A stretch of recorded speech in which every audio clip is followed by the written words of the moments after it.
Just to clarify what this will end up as in terms of what will be required, you're saying the meeting notice, they wouldn't have to put in things such as donations, but the annual report, would that have to list individual donations? One example, First Super paying the CFMEU almost $4 million in 2020-21.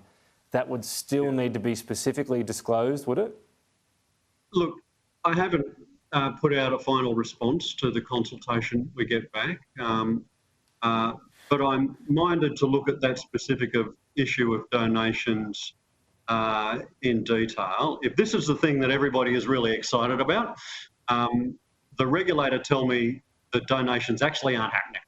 And let's be very clear, there is a difference between a donation that is made and a fee-for-service arrangement that is made if there's a contractual arrangement done in the best financial interests of members, whether that's done with a company, whether that's done with a union, an employer organisation.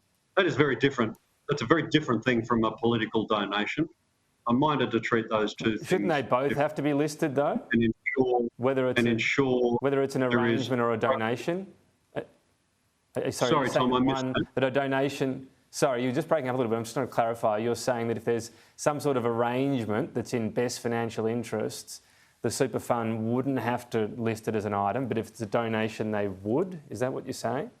I'm looking at the response to the feedback, Tom, and I'll go through it in detail, and I'll report and I'll respond appropriately after discussing it with the stakeholders. And a whole bunch of stuff has been thrown up by this about what is required to be reported on and what is not required to be reported on, and where you're reporting on it, whether it's reported in an annual member meeting notice or whether it's reported in the annual report.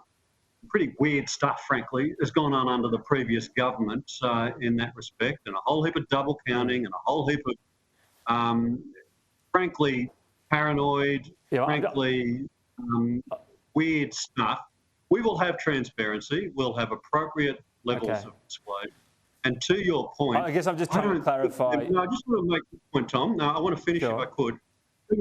To your point, I don't think members in their annual member meeting notice want to see a line-by-line declaration of every contract that a superannuation fund has made over the last 12 months, bearing in mind that these are organisations which are investing in excess of $200 billion worth of funds on an annual basis. Are we really saying that we want to report on a line-by-line item every single contract that these funds have with service providers, with marketing providers, with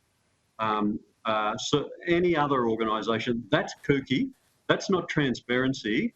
That is bombing people with the information under the guise of transparency. We will ensure that members know what they can and should need to know about what their fund is doing. And in addition to that, we'll ensure that our regulators have all the power that they need to dig out and unearth and chase down anything that is done which is improper. Okay. That is the main. Well, we're running very short on time. If I could just get you, I guess, where you're sitting as a principal on this. I know you keep mentioning where things might be and your view that the previous requirements were kooky. In an annual report, would a super fund have to detail specifically any donations it made to a political entity? Tom, you'll have to wait until I publish the response on this after I've gone through the consultations and considered all the consultations of all the stakeholders. That seems like a pretty basic question, though.